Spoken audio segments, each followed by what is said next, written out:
एक concept topic डालिए, zeros of polynomial, जो काफी इंपॉर्टेंट है। जीरोज ऑफ पॉलिनोमियल याद तक हो गया सबका नोट?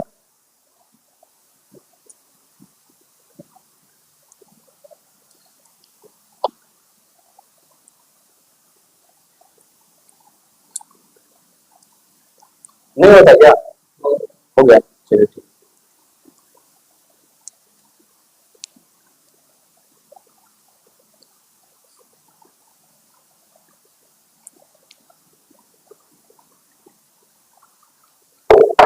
आगे टॉपिक डालिए zeros of polynomial.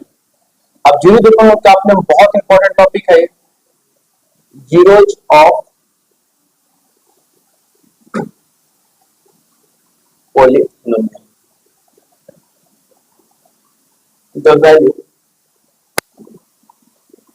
that we put in polynomial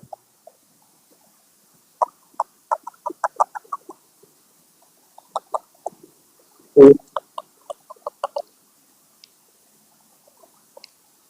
obtain zero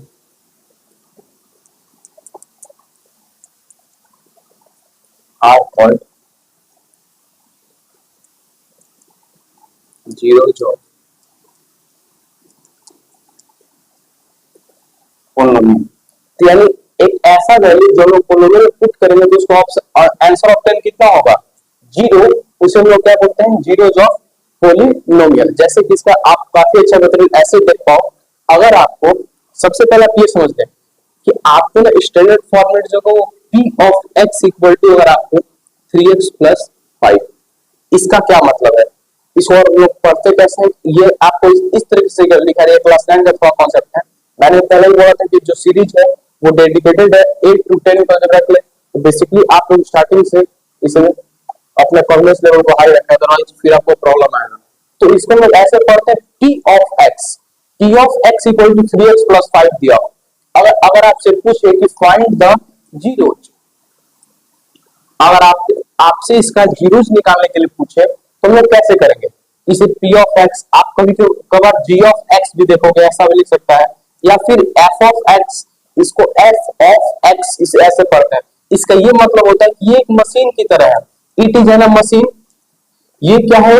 machine की तरह है। जैसे कि ठीक है, ऐसा एग्जांपल है कि आप अगर कैलकुलेटर में यहाँ बटन के द्वारा अपना आउटपुट क्या अगर आउटपुट रखते हो आप 2 + 2 डालते हो तो आंसर कितना आता है? 4। सेम वही प्रकार से अगर हम लोग यहाँ 1 रखते हैं तो इसको हम p ऑफ 1 बोलते हैं, तो 3 × 1 प्लस आपका आ जाएगा 5, यानी 3 × 1 = 3 और 3 + 5 कितना आ जाएगा? 8। यानी जब हमने 1 रखा था आंसर कितना मिला? 8। अब हम लोग 2 रख के देखते हैं, 2 रखते हैं तो 3 × 2 + 5 यानी 6 + 5 कितना हो जाएगा? 11। अगर हम लोग यहाँ पे 3 रखते हैं तो 3 × 3 + 5 यानी 9 + 5, 9 में कितना जाएगा? 14। यानी अगर ऐसे कॉन्सेप्ट में यानी हम लोग अलग अलग वैल्यू रख रहे हैं तो अलग अलग में क्या मिल रहा है? अब आंसर मिल रहा है। अगर आपसे इसको पूछे जाए find the zeros of polynomial, तो इसका आप जीरोज कैसे निकालोगे? उसके लिए देखिए आपको क्या करना है। यहाँ पे आपको जीरोज के कुछ नहीं करना है, बस पॉलिनोमियल किसके बराबर रख देना है? 0 के बराबर। यानी कि 3x + 5 इक्वल टू आप क्या रख दोगे?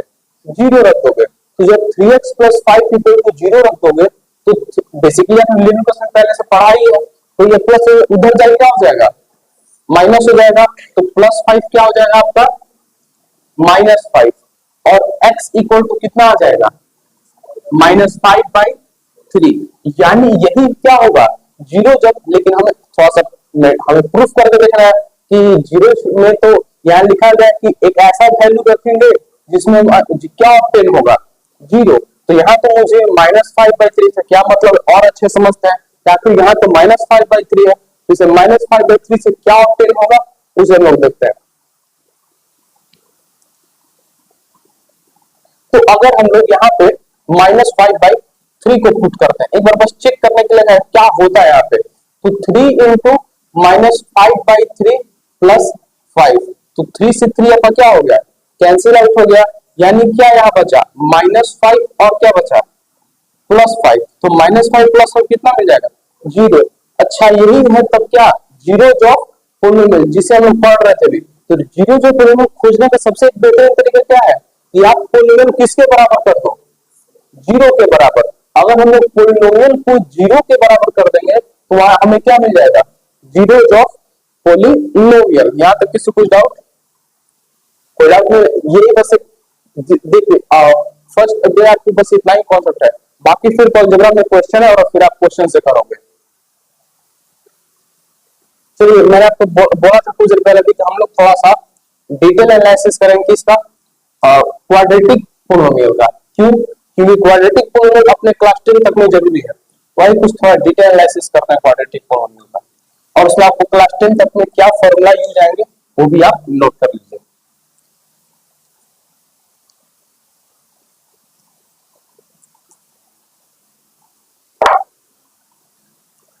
थोड़ा सा एनालिसिस करते हैं आप क्वाड्रेटिक पोलिनोमियल।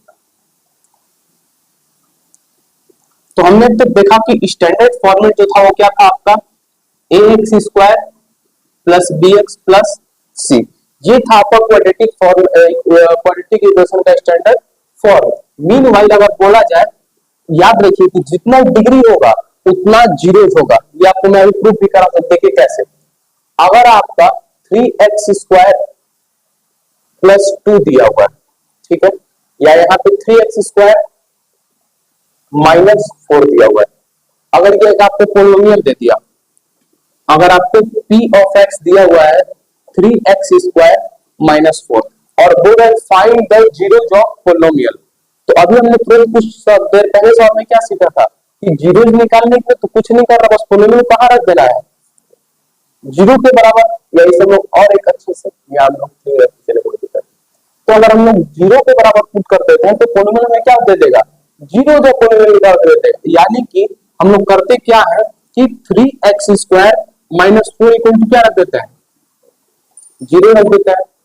तो 3x² इक्वल टू क्या हो जाएगा हमारा, 4 हो जाएगा। और x² कितना हो जाएगा आपका, 4/3 हो जाएगा। ये x² उधर है, क्या बनेगा आपका, रूट बनेगा। तो x इक्वल टू कितना हो जाएगा, 4/3। एक और बहुत इंपॉर्टेंट चीज आप सीखिए कि अगर ऐसे आपको एक नंबर आके रूट बने तो वहां पे दो वैल्यू आते हैं, क्या आएगा वैल्यू, तो x इक्वल टू आएगा +2/√3, एक आंसर आएगा। और जो दूसरा आंसर आएगा वो -2/√3। ठीक है, अगर कभी भी आपको नंबर अगर रूट ऐसे बना के दे रहे हो तो आपका दो आंसर आता है। यहाँ पे क्या हो जाएगा आपका x इक्वल टू √4/3 और ये 4/3 क्या बनेगा +2/√3 और -2/√3। यहाँ तक कुछ दिक्कत नहीं आ रही है, बहुत ज्यादा हार्ड आपको नहीं लग रहा होगा तब, अगर धीरे धीरे पढ़ेगा तो आपको बेसिक। अब हम लोग क्या करते हैं कि हमने पोलिनोमियल दिया हुआ था, तो अभी हमने ये क्यों किया, बस चेक करने की डिग्री कितना है 2, तो जीरो कितना निकल के आया, 2 जीरोस निकल के आया। तो एक बार हम पुट कर देते ना, आखिर क्या मिलता है अगर इन दो जीरो को रखेंगे हम लोग तो p of x equal to 2/√3। तो 3x² -4 है आपको, तो 3 इंटू 2/√3 का स्क्वायर -4, तो 2 का स्क्वायर कितना होगा आपका 4। बहुत अच्छा। और √3 का स्क्वायर, √3 का स्क्वायर 3 कैसे वो भी देख लीजिए, √3 इंटू √3 कितना होता है 3। लेकिन ऐसा क्यों, अगर कोई आपसे पूछ दे तो सबसे पहले 3 को अगर हम लोग किस फॉर्म में लिख सकते हैं, पावर 1/2 इंटू 3 पावर कितना लिख सकते हैं 1/2। आपने एक्सपोनेंट का रूल पढ़ा होगा कि a पे पावर m इंटू a पे पावर n इक्वल टू क्या होता है m प्लस n। अगर मल्टीप्लाई तो पावर क्या हो जाता है प्लस हो जाता है, यानी 3 पे पावर 1/2 और प्लस 3 पे पावर 1/2, यानी 3 पावर कितना हो जाएगा 2/2, यानी कितना आ गया 3 आ गया। ठीक है, तो यहाँ कितना आ जाएगा 3 और -4, यानी 4 -4 अब कितना आ जाएगा 0। यानी जब हमने प्लस की वैल्यू रखा तो आंसर कितना ऑब्टेन हुआ 0। अब इस बार क्या करते हैं ना, माइनस का वैल्यू रख के देख लेते हैं कि माइनस के वैल्यू पे आपका क्या आंसर हमें ऑब्टेन होता है।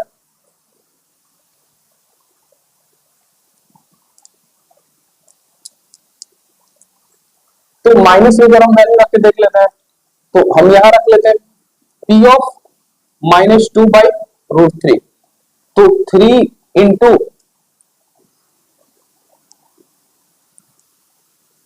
-2/√3 पे होल स्क्वायर -4, तो 3 इंटू 4/3 -4, अभी भी आंसर क्या मिला, 0 मिला। तो बेसिकली मुझे आपको बस ये सिखाना था कि अगर क्वाड्रेटिक पोलिनोमियल रहेगा तो उसका जीरोज कितना होगा आपका 2, और अगर क्यूबिक पोलिनोमियल होगा तो उसका जीरोज कितना होगा 3। तो हम लोग कल के क्लास में यही से आपकी कहानी को आगे करेंगे। और आप बेसिकली आप एक चीज और यहाँ बस लिख लीजिए कि स्टैंडर्ड फॉर्मेट ऑफ 2 है, तो उसका जीरोज कितना होगा आपका, जीरोज कितना होगा 2। तो जब 2 जीरो होगा तो उसका नाम दिया गया, उसको हम लोग जीरोज का नाम क्या दिया गया, नेम ऑफ जीरोज में क्या रखा गया, नेम ऑफ जीरोज में रखा गया आपका अल्फा और बीटा। ठीक है, तो कल से हम लोग नेक्स्ट क्लास से स्टार्ट करेंगे यहीं से कहानी आपकी अल्फा और बीटा से, और फिर क्लास 9 कुछ फॉर्मूला देखेंगे। तब तक के लिए आप जितना मैंने आपको चीजों को लिखा आप उतना रिवाइज कीजिए और बस उसे लर्न कीजिए, आपको कॉन्सेप्ट क्लियर रहेगा।